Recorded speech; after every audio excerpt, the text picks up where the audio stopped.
السلام عليكم ورحمة الله وبركاته. أهلا بيكم في فيديو جديد في قناتكم تربية بيتي. البط بتاعنا النهاردة عمره حوالي 37 يوم.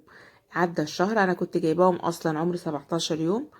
بقاله ما عندي حوالي 20 يوم تقريبا، أقل من كده برضو.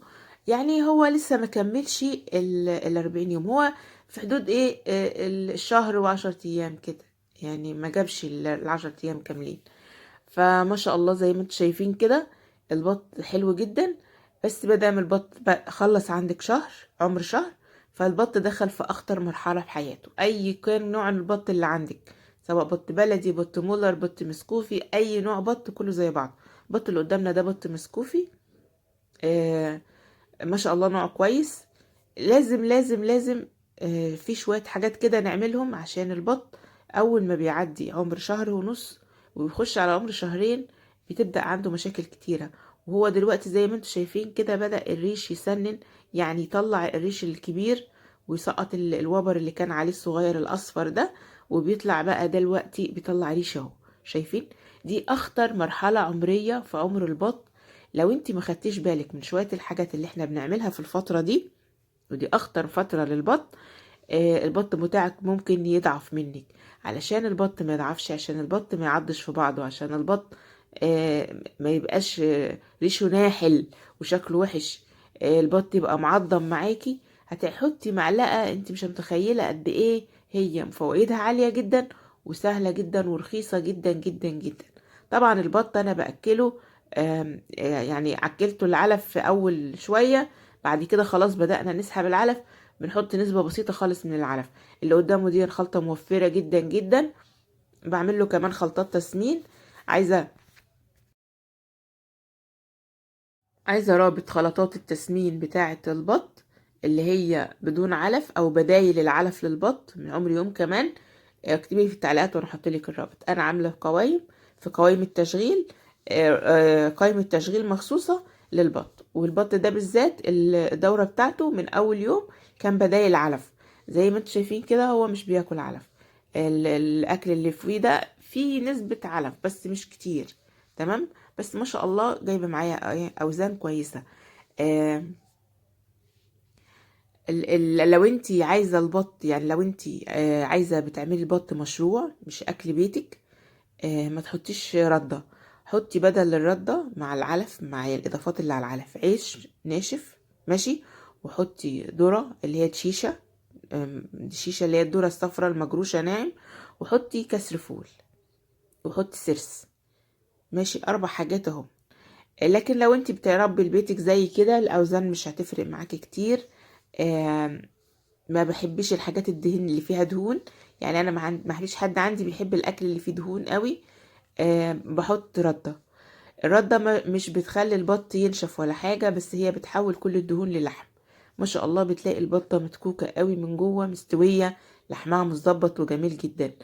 ال- ال- الردة كل اللي بتعمله انها بتحول الدهون لايه، للحم. بتخلي صدر الفرخة البطة كأنه صدر وزة يعني. بجد بتخلي البط جميل قوي. ده غير ان هي بتخلي البط يتقل، بيبقى تقيل، تشيلي البطة تلاقيها متكوكة تقيلة. لكن لو انت خايفة من الردة، يبقى اعملي البدائل اللي انا قلتلك عليها دي، ان انت تحطي دشيشة، تحطي كسر فول، تحطي السرس بتاع الرز، وتعملي وصفة التسمين بتاعتنا بقى بتاعت البط. انا عاملة كذا وصفة، في وصفتين 3 كده في منتهى الجمال، رهاب جدا وبلاش. يعني اقتصاديا هيوفروا عليكي كتير قوي، بالذات البط لما بيكبر بعد عمر شهرين الواحد مبقاش ملاحق عليه اكل. فلو عملتي الوصفتين دول هيبقوا معاكي تمام التمام. معلقة النهاردة هنضيفها على الأكل، بحطها أنا على الأكل الناشف اللي انتوا شايفينه ده. وطبعا اللي متابعين عارفين أنا بعمل الأكل نوعين، نوع كده يبقى عبارة عن خلطات ووصفات، فده بيبقى عليه بيبقى طري، أو بيبقى مطبوخ مثلا، أو بيبقى عليه مية. فبالذات البط ممكن ياكل أي حاجة عليها مية عادي، وياكل طبيخ ويشرب مية الطبيخ كمان. ده بيبقى بالنهار علشان احط كميات على القد، وعلشان ما تعفنش قدامهم. لكن بالليل انا بحط اكل ناشف علشان الاكل ما يبقاش حمضان. لان اخطر حاجه البط ده ممكن كله يموت في لحظه لو حطيت له اكل حمضان. فانا على الاكل الناشف ده بحط معلقه واحده من بعد البط ما يكمل عمر شهر. معلقه واحده بتفرق قوي قوي في الاوزان، وانت مش هتصدقي قد ايه الاوزان هتيجي معاكي. ده غير ان هو مش هيعض في بعضه، مش هيقعد ياكل في حاجات في الارض عشان خاطر يعوض الاملاح اللي محتاجه. فبالتالي معدته مش هتبقى بايظه، ومش هيبقى عنده اسهالات والكلام دوت، ولا السالمونيلا ولا الكلام دوت. ايه بقى المعلقه ديت عشان ما اطولش عليكم؟ هي معلقه ملح الطعام. ملح الطعام، بس ما تجيبيش ملح مصانع. ملح الطعام الخشن البلدي الطبيعي بتاع البحر، ملح البحر. معلقة واحدة بس على كل 5 كيلو من العلف، وتقلبيها كويس قوي، وشوفي النتيجة وشوفي الأوزان بتاعتها وادعيلي. وبرضه من أهم الحاجات للبط عشان تجيبي أوزان عالية، إنك تجوعي البط. يعني الفيديو ده مهم جدا، فيه شوية نصايح حلوين قوي. جوعي البط. ازاي؟ اديتيله وجبة الصبح، سيبيه بقى طول النهار، كبري دماغك عنه. بالنهار لو لقيتيه جاع شوية منك، ارميله شوية خضرة عادي. حبة خضار مش هيأثروا، بالعكس هيدوله طاقة وهيدوله فيتامينات وهيدوله حاجات ناقصاه. بس مش هو ده اللي احنا بنسمن البط عليه، ما تكتريش يعني. لكن اما يجي الوقت بقى يجوع، بعد ما جوعتيه 3 4 ساعات، حطي له بقى الاكل زي ما انت شايفه كده. البط جاي واقع من الجوع يعني، واقع. يفضل ياكل ياكل. لما ياكل كده بالطريقه دي، المصارين بتاعته بتوسع، فتاني مره ياكل اكتر، وتالت مره ياكل اكتر، وهكذا. يبقى ده بيجيب معاكي ايه؟ اوزان بسرعه. انما لما البط يبقى الاكل قدامه ليل ونهار وقرفان وزهقان منه، فبيبقى خلاص ما بياكلش. الناس اللي تقعد تقول انا بحط ده واشيل ده والبط ما بياكلش، وعشان انتي مش بتجوعي البط. اساسي تجويع البط 3 4 ساعات كل يوم كده في وسط النهار، لان احلى وقت للبط بياكل فيه بالليل.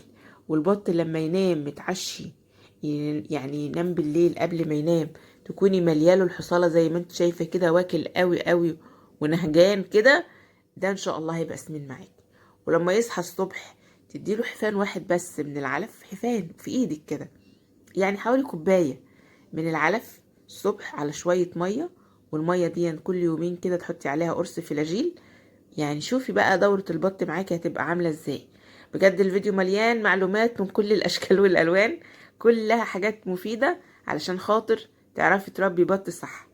اتمنى ان انتوا تسمعوا الفيديو بتركيز وتنفذوا اللي انا قلتلك عليه. والملح بنحطه من بعد البط ما يبقى عنده عمر شهر على الاكل الناشف، علشان ما يتعبش البط. وبحط معلقة واحدة على 5 كيلو من العلف، او من العليقة يعني. ما تنسوش بقى تعملوا لايك وتكتبوا لي رأيكم في التعليقات، تكتبوا لي كلمتين حلوين كده عشان كلامكم الجميل ده. يعني انا مش عارفة اشكركم عليه ازاي، والله بيسعدني جدا جدا وبيأثر فيا جدا جدا. شكرا، والسلام عليكم ورحمة الله وبركاته.